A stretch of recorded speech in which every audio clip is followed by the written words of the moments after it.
6 years. 6 long years Halo fans waited for the follow-up to the most divisive entry in the series, Halo 5 Guardians. 343 Industries left us with a sour taste in our mouths with its convoluted story, undeserving of its cliffhanger ending. We didn't know where the story was going. We didn't know what Halo was going to look like in the future. Halo Infinite, upon its reveal, immediately resonated more with fans than most of 343's projects up to that point, causing the Halo fanbase to cling to the glimmer of hope that just maybe, this would be the game to vindicate the series of its plight. And through a spotty marketing cycle, on December 8th, 2021, we Halo fans finally got the game we've been waiting for. And... Holy mother of God! Yeah. This is definitely not the redemption arc that we were waiting for. So, Halo Infinite. Yeah. It's a game. It's definitely a video game. Yeah, it's virtual. You can play it for your own enjoyment, sure. I need to get something off of my chest before I even continue with this video. Ever since this game's announcement, I've seen people say that this will be the one to bring Halo back to its glory days. And the phrase I've seen muttered all throughout the internet from these people have been, Halo is back. It's back, baby. It's just like Halo 3 in 2007. We're going home. Remember that chick that was over last night that threw up everywhere because my dick went so far down her throat? that was his mom. I told you. Just shut the fuck up. Let me talk to your sister then. Here. Oh, no. They'll say dirty stuff, how like their dick is 1 inch. What? What? Who told you that? Well, we're not home, okay? We're not home. We're out in the middle of the Atlantic Ocean clinging onto a life vest. You know why? Because there's no co-op. Okay, there's no co-op in a Halo game. Okay, the thing that partly made the series popular, the series most famous for its couch split-screen co-op, it's not in the game. There's no co-op. Forge is missing, which has been a staple since 2007 and was in Halo 3, Halo Reach, and even Halo 4. But it's not in this game on release, but it's back. Gotcha, bro, it's back. Oh boy, I can't wait to play Capture the Flag for the 500th time in a row. Should I drink paint thinner now, or should I drink paint thinner later? Because I still need to play 10 more stockpile matches, so I can get 100 XP and level up my battle pass, so I can get the color green for my Spartan. Good!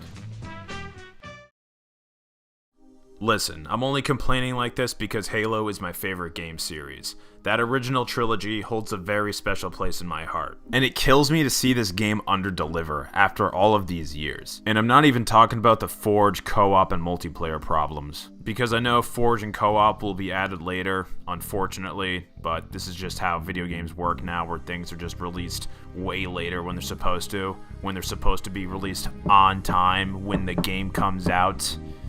And multiplayer is an entirely different can of worms that I'll maybe cover in another video in the future. No, what I'm talking about is the campaign. I thought it was going to be the saving grace of Halo Infinite, counterbalancing all the problems with the multiplayer. And despite all of its issues, which I'll be getting to shortly, I do like this game. I think it's good. I think there are a lot of good aspects about it. Like the gameplay. Never has a Halo game felt so refined before. Call me crazy. Call me out of my mind. Are you crazy? Are you out of your mind? But I think sprinting has finally been balanced. I was never one for really hating sprinting in Halo. I think it was necessary to keep the game relevant, definitely. But I don't think sprinting should have ever outclassed walking. And that's what I felt sprinting did in previous games, but I think 343 did a really good job at solving the sprint problem, so hats off to them for that. A lot of the weapons are really fun to use. I'm a big fan of the sidekick, which was a clear response to the absolutely busted status of the Halo 5 pistol. Flag's been taken. Spotted the enemy flag carrier. Rocket launchers on the field. The enemy flag has been returned.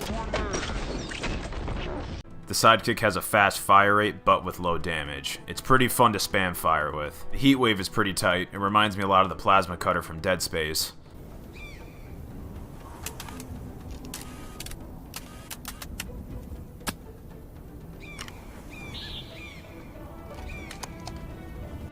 The Skewer is a really fun skill cannon, and with only one shot available before reloading, it makes it the most satisfying weapon to use in the game if you're able to land a hit. And the grapple hook, I'd say it's definitely the worst part about the game. I don't know anyone who would want to swing around a Halo ring like Spider-Man. What a terrible addition to the game, honestly.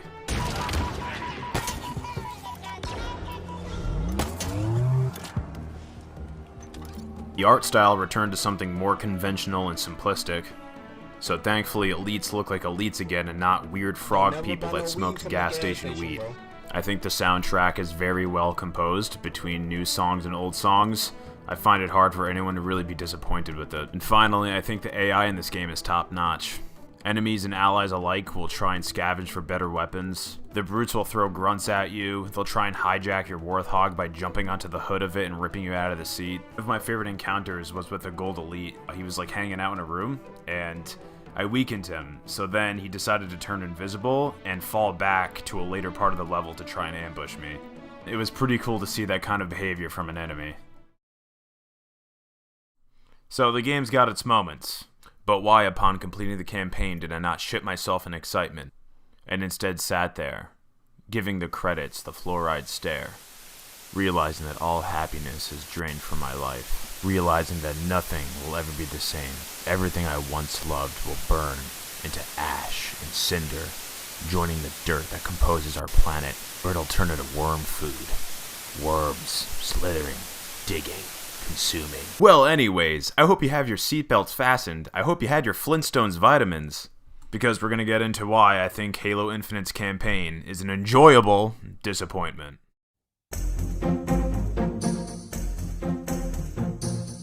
So, with this game being a soft reboot, I thought it was a wise choice by 343 to drop the Prometheans. Gameplay-wise, they weren't really that interesting to fight, so it made sense for 343 to go back to the drawing board and go, okay guys, what if we took the Covenant and made them red? And that's how you get the Banished, essentially. While I do like the religious fanaticism of the Covenant more, I do like the kind of defector scavenger group thing going on with the Banished, with the goal of defeating humanity, taking over the galaxy by taking the Halo ring and unlocking the Endless. I think that's their goal. Pretty sure that's it. Yeah. As an enemy fighting force, their motivation is pretty weak. And you can turn around and say, oh, the point of the Covenant was also to kill humanity. But that wasn't the case. Basically, the point of the Covenant was to worship Forerunner culture, activate the Halo rings, and go to heaven. Killing humanity was basically a byproduct of that goal. So for the Banished, I get why they were created, okay? There was a brute named Atriox who was tired of being treated like shit. He was tired of other brutes being treated like shit in the Covenant. So he was basically like, screw this whole thing. Let's get the hell out of here, Johnny. By the way, if anyone else wants to join us, you can do that. But like, what's the point? In Halo Infinite, the Banished want to kill humanity because Cortana blew up Doizak, the brute homeworld, and that obviously pissed off Atriox and the other high-ranking brutes. So they want to kill humanity because Cortana is an extension and a creation of human engineering. So now they want to genocide and massacre the human race. Okay, so once they do that, theoretically, what is their goal? That's what I'm talking about. Let's say the Covenant was able to genocide all of humanity. They still have a goal of achieving heaven, of finding more religious artifacts, of activating the Halo rings, which will kill them all, but they think they're going to heaven. If the Banished manage to kill all of humanity, then what do? Hang out in the Halo rings, twiddle their thumbs, play golf, fucking watch Happy Days, watch Henry Winkler go, "Hey," with his 2 thumbs up? The goal of just wanting to kill humanity just comes off as generic and played out, and that's my primary problem with the Banished. Not only that, but they're from Halo Wars 2, which is a spin-off game, so unless you're a huge Halo Extended Universe nerd like I am and a bunch of other people, you're gonna boot this game up and be like, oh, the Banished? Cool. Why? Who? How? And you're not gonna really have any idea where they came from, why they're attacking the Infinity. That's just like a larger 343 problem in general. 343 really likes incorporating like extended lore stuff into the mainline Halo games, which if you're somebody who keeps up with that stuff, like definitely it pays off, it's cool, but if you're a fan of the Halo games casually and you just like to play the main series, you're going to be a little lost as to what some of the things are in the newer games.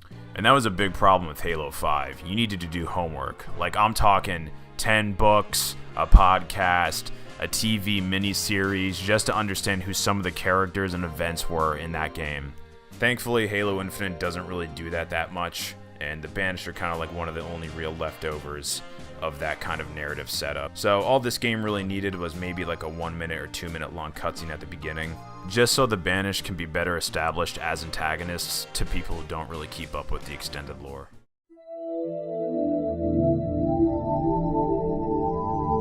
There's not that many integral characters to the plot of this game. You have Master Chief, the weapon/Cortana, the pilot, Escharum, Atriox, and the Harbinger. Really, aside from Master Chief, and to a lesser extent Escharum, I didn't really find the characters that compelling. The pilot was there just to be relatable.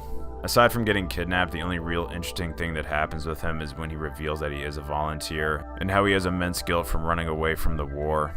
And you get a pretty sweet scene of Master Chief talking to him, telling him how he's also made mistakes and that people mess up and it's normal. And that's cool because you really don't get to see Master Chief interact with normal civilians or just regular people that often.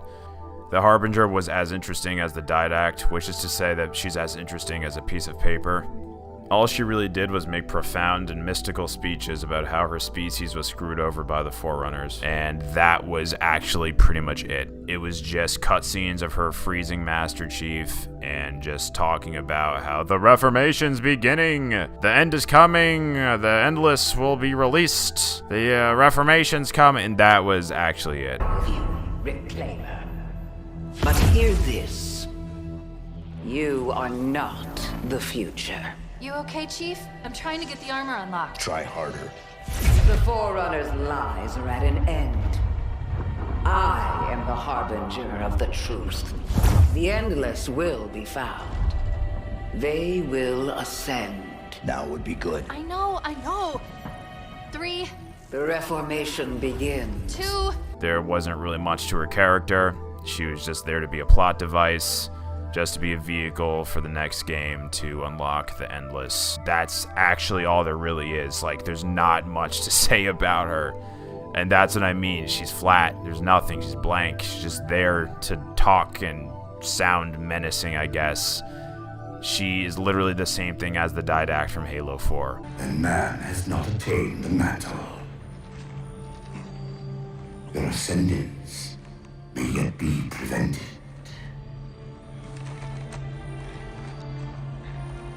Time was your ally. Probably one of the worst characters in the game. Then finally we have the weapon. I'm gonna say this right off the bat, the cutscene where the weapon realizes that she's Cortana had like no emotional weight to it. Like an in-game universe logic, yeah, it makes sense that she doesn't really know that she's Cortana, because as her name describes, she's a weapon meant to kill Cortana, so she probably didn't make that association. But from an outsider's perspective as a player, it just does not have any sort of weight to it, this revelation. It's supposed to be earth-shattering, but it falls flat, for me at least. Let's get this over with.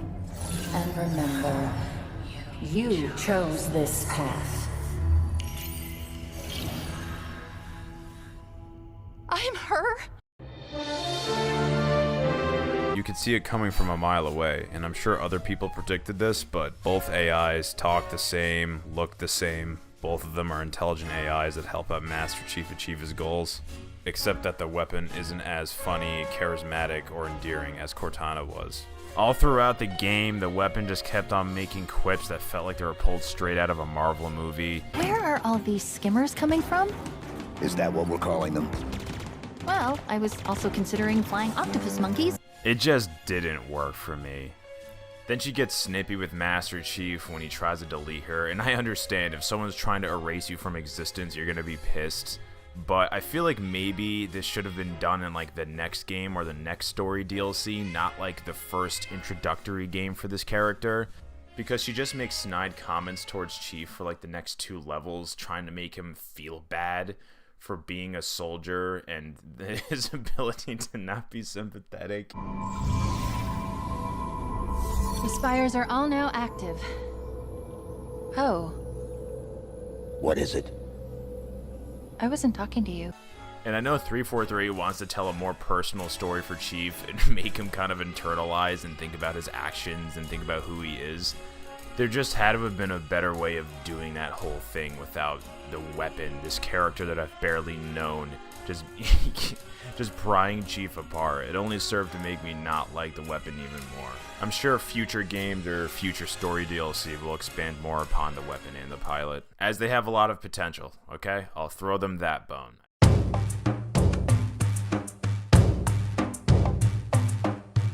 The mission design in this game is like 2 Betrayals, Assault on the Control Room levels of repetitive. There's not much environmental variety in this game. You're either in a banished fortress, going through a Forerunner structure, or you're outside on the surface of the ring. And for the most part, there's really no gameplay difference between all of the levels. And that's due to the nature of this game being open world. All of the typical stuff that you'd see in a linear campaign, like a tank mission, like a sniper mission, are all basically replaced by the freedom of choice by the player. So you can just walk into a level with the sniper rifle, right? Like you can have your own sniper rifle level if you want it to be that way. Or if the level allows it, you can bring a vehicle that you like. Unfortunately though, the game does start to become a slog around the middle part. In particular, the Conservatory, Spire, the Sequence, and Nexus missions, where they all revolve around Forerunner structures. So you just get induced with this fever dream-like state where it feels like you're in the back rooms just wandering around like, I've been here before. I know this place. I've seen these writings on the wall. And it gets mind-numbing after a while. Like, I had to put the game down because I was just looking at the same stuff. And you do the same things in most of these missions. It's either getting power seeds, bringing them to slots, or you get the weapon and you put her in a console and watch her touch blue orbs like boop, boop, boop, boop, boop, boop, boop, boop, boop, boop. And you're just like, what is happening? What's going on? Or you end a mission by fighting a boss. And the bosses are fun. The bosses, I guess, are innovative and an improvement over previous ones in the series, but for the most part, they're just enemies that have more health than other enemies in the game. That's really it. Like, there's a Brute Chieftain boss. He's just a Brute Chieftain with more health. That's really it. And sometimes there's gameplay differences, but I wouldn't really care that much if the next game or the next DLC didn't have bosses. And the cutscenes. Oh dear God, the cutscenes. A good majority of all the cutscenes take place over holograms, where it's Master Chief standing there with the weapon out on his hand, or it's Cortana talking to Atriox, or it's Escharum just standing there giving really long drawn-out speeches, where he's like, set a fire in your heart, Spartan. Set a fire in your heart, Spartan. And I don't know what's with the cinematography in this game, but there's a lot of shots where it's just really close up. The camera's really close up on the characters' faces. It's like, back up. I don't want to smell your garlic breath. Just back it up a bit. You know, I have a personal space. I don't want to look at the pores on your face. Just back up. Can you do that for me? They're not engaging. You know, there's some cool cutscenes like the one where Master Chief like jumps out of the spire into the Pelican. Like, that part's sweet, but a lot of it is just like sitting there and just watching characters talk and just walk around. It reminds me a lot of Star Wars Episode 1, where the characters just like look at each other. They're just super static and placid. They don't do anything, and it's just back and forth dialogue. That's it. I think the game would have resonated with me more if it went back to being a traditional campaign where you have varied missions across different areas, where you're using different vehicles and different weapons. And the open world, as fun as it was to explore, ran out of steam after a few hours. Aside from scaling mountains with the grappling hook, you can also liberate bases so Marines are freed, or you can kill high value targets so you can get a special version of a weapon. The open world was what I actually feared it was gonna be, which was kind of a Far Cry Ubisoft, just repetitive task simulator. I heard rumors that this game was supposed to be something like Breath of the Wild, where it was a huge map with all these different environments and missions and enemies, but due to time constraints and due to the rocky development cycle of this game, they had to scrap a lot of that, and we were kind of just left with, you know, this Halo 1 inspired Pacific Northwest environment with not a lot of mission variety, both for the side ones and the main ones. Well, here we are, folks. This is the end of the road. I wanted this last section to be about the story because out of everything in the game, I feel the most conflicted over it. I think 343 did the right thing making this game a sequel reboot, a requel, a C-boot. Anyways, Halo 5 story was such a dumpster fire that the writers over at 343 had to find a way to acknowledge that game's plot lines and wrap them up, while also trying to shove them under the rug as quickly as possible so they can move on to a new story. Kind of like your drunk uncle at family reunions, where he's so loud and obnoxious that you have to acknowledge him, but you just want to dismiss his comments about how the earth is flat and just move on. Julian! And that's what this game's story is, pretty much. Just one giant transitory piece, trying to wrap up Halo 5 while also setting up the Endless for the next game. And what are the Endless? Who knows? We're told that they're supposed to be worse than the Flood, and if they're ever unleashed again, then it's gonna be hell on Earth, or hell across the galaxy, I guess. The Banished want to unleash the Endless so they can become allies with them, so they can kill humanity, but I already know that in the next game, the Endless are just going to betray the Banished. Like, there's no way that they're not going to do that. I can already see there being a scene where, like, the leader of the Endless is going to be like, "Thank you for releasing us, dickheads. Now we can take over the galaxy like we were supposed to." And then Atriox is going to be like, "Whoa, that's crazy, dude. I thought, like, because we freed you, you were going to, like, help us." That's not what's going to happen at all. It's just going to end up being a Flood type situation again. You're just told throughout the entirety of this game that the Endless are bad and that they're coming and that the Forerunner screwed them over and they want their revenge and that they deserve to have the mantle of responsibility. That's it.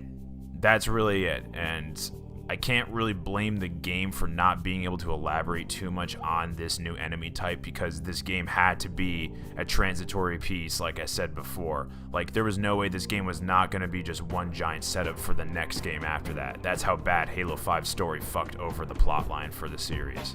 So, what about the Halo 5 plotlines? Were they wrapped up in a satisfying way? Yes and no. Yes for Cortana's portion of it, but no for literally everything else. You learn about Agent Locke going on another mission, but then he got his ass kicked at some point by a brute like a goober and had his armor stolen.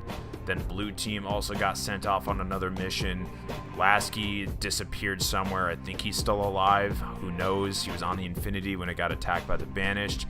And who really cares what happened to Sarah Palmer? I hope she got ejected into space just screaming while her arms and legs are flailing as she's being slowly pulled into the void. So what about Cortana and the Guardians? Well, you learn while Chief was floating around in space for 6 months that Cortana was being a prick, blowing up a Spartan space station and even blowing up the brute homeworld of Doizak. Which is pretty messed up. In that cutscene, she's like, "Oh, you want to defy me, Atriox? Okay, how about I kill your entire family?" Like, that genuinely shocked me. I like those two cutscenes. I think they show off the dark turn that Cortana had taken. Eventually, Cortana realizes the error of her ways and she sacrifices herself by blowing up Zeta Halo.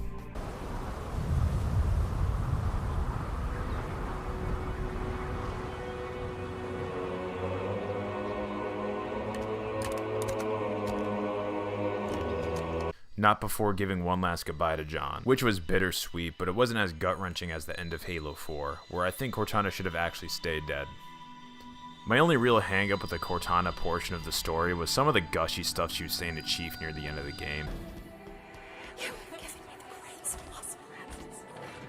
You have made in every way all that anyone could ever be. Look at us. We just keep saying goodbye, don't we? But this isn't an end. It's a chance to make amends. It's supposed to be a team. Perfectly suited, perfectly matched, perfect.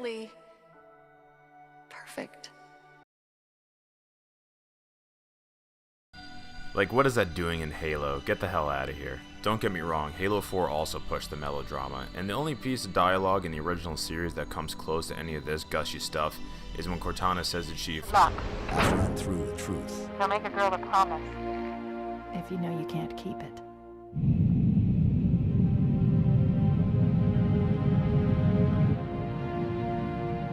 it just dawned on me that Master Chief is essentially Joaquin Phoenix in the movie Her. Just like super obsessed and sad over the fact that his hologram fake virtual e-girlfriend broke up with him. Because I was going to make a comparison to some other movie, but it just clicked in my head. And I don't want to think about Chief being a sad boy, but that's what he is now. I hope in the future we get more of that old game aloofness, where he just kept to himself and didn't really mention too often how he was feeling. So, I think Halo Infinite's campaign was a satisfying conclusion to Halo 5, but underwhelming in terms of being a new entry within the Halo series. What does the future hold exactly? I'm not sure. But from what I can tell by the end of the game, we're going to end up in a new part of the ring, which means a new environment, and obviously we'll be fighting the Endless, so that means more weapons, newer enemies, and hopefully an engaging story that has less holograms and less close-up shots on people's faces. I'm going to stay cautiously optimistic. So, that's my review, mind dump discussion of Halo Infinite. And of the stuff I did and didn't mention, there's definitely more to discuss. I'm talking hours upon hours of conversation and deep diving. But in general, I just wanted to kind of lay down the gist as to why I was not that impressed with this game. Like I said before, I do think it's a good game. It just did not resonate with me. And I do not think this game is on the same level as Halo 3 or Halo 2. It's just not. Halo Infinite definitely sets the stage up for future games to be on the same level as those behemoths. This game just did not reach those heights like I thought it was going to. And that's just in terms of the campaign. The multiplayer is an entirely different story. Don't even get me started on that. Gotta pay $20 for armor that was made by another dev from a game that came out 10 years ago. Get the hell out of my face with that. But anyways, this is my first time really making a video like this, so if you're still here, I'd appreciate it if you left a comment telling me what you liked and what you didn't like, because I want to improve and I want to get better at making videos, so I'd appreciate the feedback. Also, let me know what you think about Halo Infinite. Don't worry, if you like the game, I'm not going to reveal your address on Twitter so people can hunt you down and throw Molotovs at your house. I love this franchise, and I just want to talk about it with other people. If you love it, if you hate it, more power to you. I think discussing this game would be a lot of fun. That's a wrap, folks. I'm going to go brew myself some more coffee, because at this point, I'm at the bottom of my mug, so I've just been drinking black sludge. Or maybe I should get a coffee at Dunkin' Donuts, but what's the difference? Alright, thanks for watching. I'll see you around. Peace.